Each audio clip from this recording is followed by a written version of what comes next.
Hello, and welcome to another story time with Sky Fellowship. Today, I want to discuss accessibility, so I already know I'm going to call this episode Embracing Accessibility.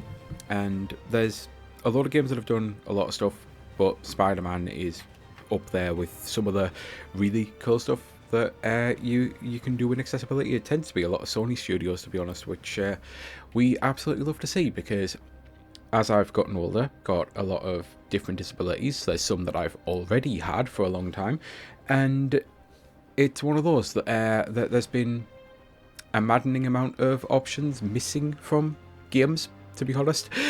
I know it was all due to limitation stuff, but even now we've got Nintendo who still really do bad accessibility stuff. For the most part, I'm struggling to even think of one game that they've done that gets praised for their accessibility.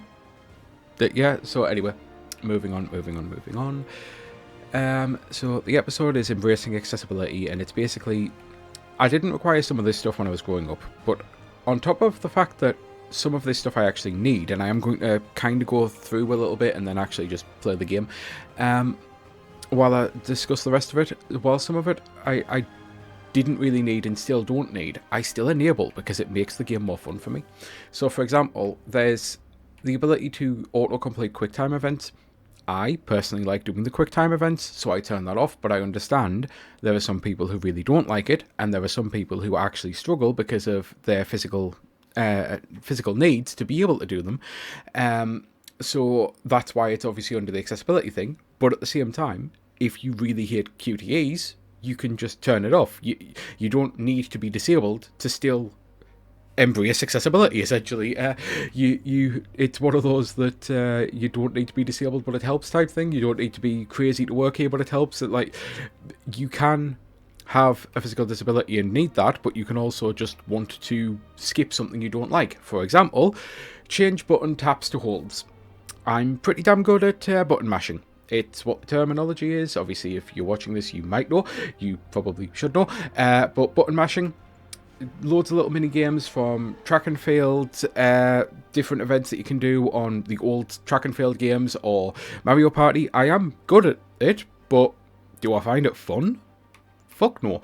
So I just changed that to hold, so that like it I find it takes me out of the scene more. Like in this specific case with Spider-Man, it usually you get things like he has to stop a car or lift a car or something, and I find constantly mashing the fuck out the button actually takes me out of the scene. It really does. So I turn that off.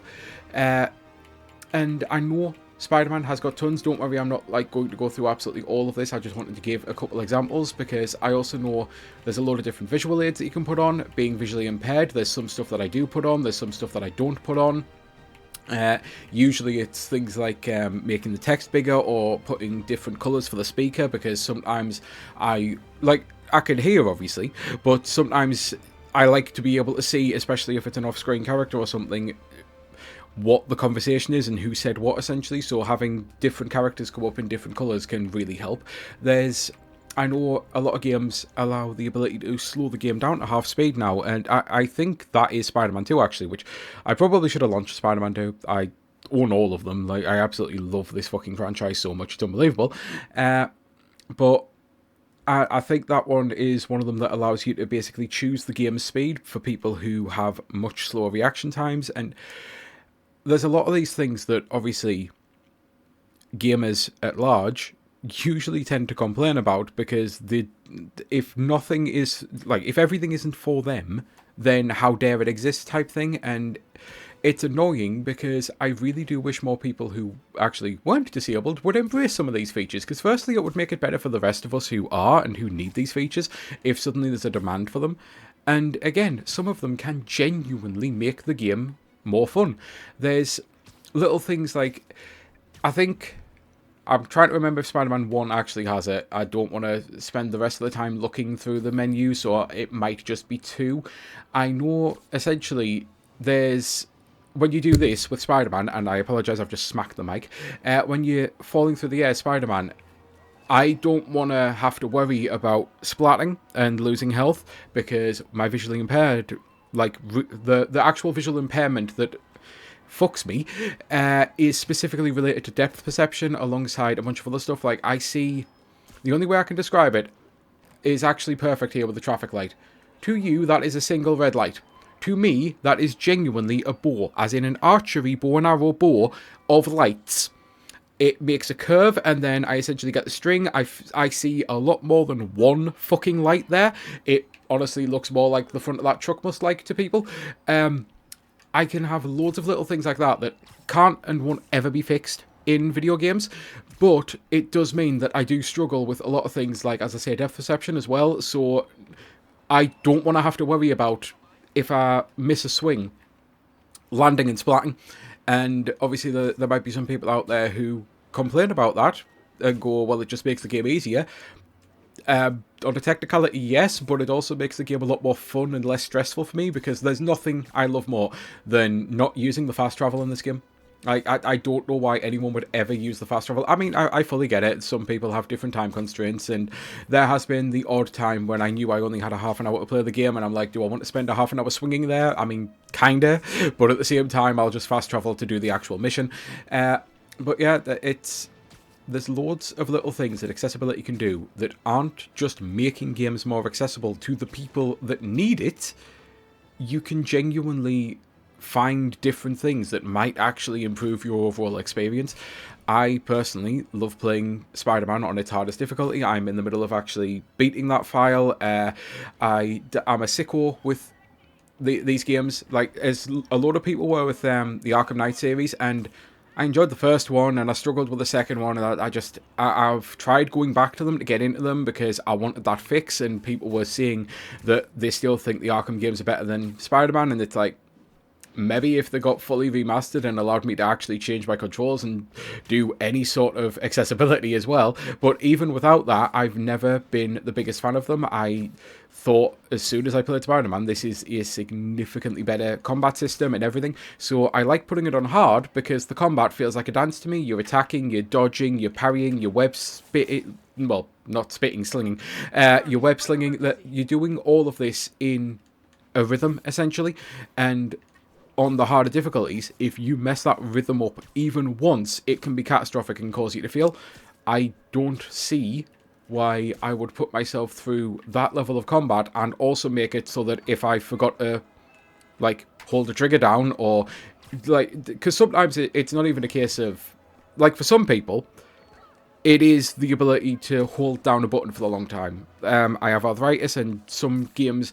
Some actions on a controller do hurt worse than others, but a controller tends to be a lot better than a mouse and keyboard. But so there are actually people who struggle to hold down for a long time.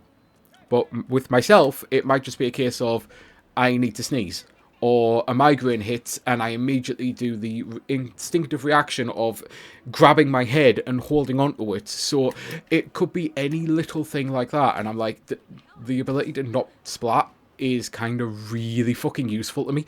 It doesn't ruin the game, it makes it more fun for me. So yeah, I know I've ended up doing a lot of waffle here. A lot of waffle. I also would like to say I'm currently testing a new mic filter, like as in the actual thing you put over your mic. It's like a literal pop mic filter. I don't know if the video where I explained I was having to record without one will actually go up, because I'm trying not to go too negative with a lot of things, because I already have trauma dumping stories on this channel, but I really feel like video games might be in a bad state, and I don't know if I want to upload that video yet. I guess that's kind of why I'm saying it here, because by the time this video goes up, if I actually have a following and people are going, no, feel free to crap on the state of gaming, I'll probably upload it then. But yeah, it means that I'm using a new cover for the microphone to basically stop popping sounds or anything, so hopefully it's not noticeable, because I've listened back to the other videos and I'm like, yep, this one was fine, and I'm about to listen back to this one and find out if it's noticeable. So yeah, until next time. At the time of recording, the Winter Olympics are still actually going on, and yes, I understand there's going to be a large difference between when you see this and when I actually record it.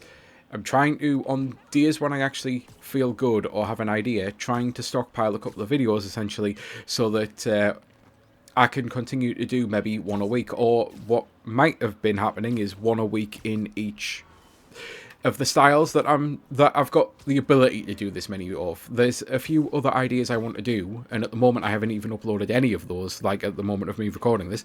So there are ideas for that, but those are the videos I'm having way less ideas, so I can't really do one of each of those a week, whereas I can do one story and one IGN 7 a week easily enough. So I'm stockpiling a bunch of videos, and yeah, as I say, going off on yet another tangent, the Winter Olympics is still in the middle of going on, and a game's about to face off that I would really like to watch. So until next time, this has been me, Sky Fellowship. I truly hope you have a great rest of your day, and I know it's been long overdue since I actually said this in a video, but reminder, please do, if you have anything you would like to add to this, in the comments below, and eventually if we get enough comments like over this little community that I'm hoping to build, I can read out some examples and some stories of things that maybe you turn on for accessibility needs and why you turn it on. Maybe it's because you have a physical impairment, maybe it's because you need a delay response time or something. I can't remember what it's officially called.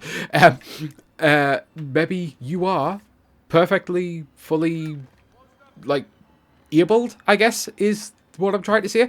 And you just turn things on because it's a part of a game that you genuinely don't like. Again, like quick time events or the button mashing. Yeah. Right then.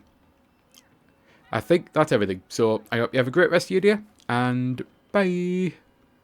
When it lets me... Why are you not letting me pause the game? Thank you.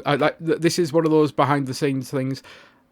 The mouse wouldn't let me move because the game wasn't officially paused, so the mouse was moving the camera, and I need to be able to move the mouse to obviously hit stop recording, so apologies that went very jank at the end. But again, I'm not a professional, and this is just a hobby, so I'm fine with this. Bye.